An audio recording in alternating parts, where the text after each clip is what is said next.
वरून धो-धो पाऊस पडत असताना खाली पुणे महापालिकेचे टँकर दुभाजकावरच्या झाडांना पाणी घालतायत।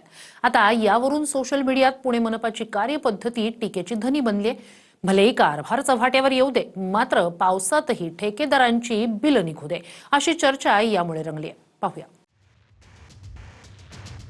वरून धो-धो पाऊस सुरू आहे आणि सदैव दक्ष असणाऱ्या पुणे महापालिकेकडनं टँकरद्वारे दुभाजकांवरच्या झाडांना पाणी घालणं सुरू आहे।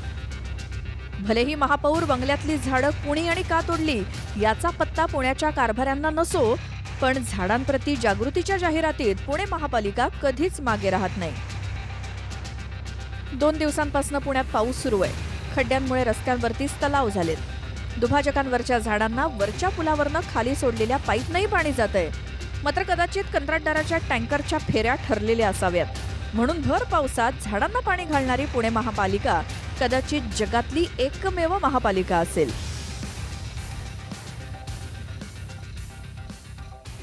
कोथरूडमध्ये पाऊस पडत असताना आपले पुणे महानगरपालिकावाले झाडांना टँकरनी पाणी घालतात। ते आता जेव्हा पाणी घालायची वेळ होती तेव्हा कोणी घातलं नाही, आणि आता हे खर्च दाखवायला हे रस्त्याला पाऊस असताना पाणी घालतात। ते किती दृष्ट कारभार चाललेला आहे, अवघड आहे।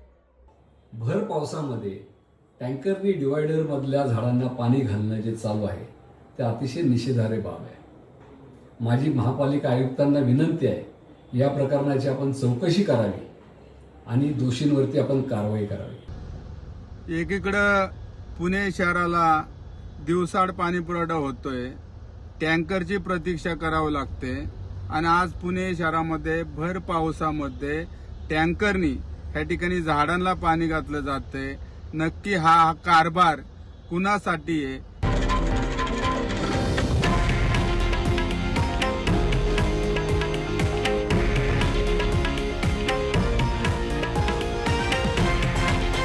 हे आहे देशातील नंबर 1 न्यूज नेटवर्क आणि आपण पाहत आहात TV9 मराठी, एकमेव।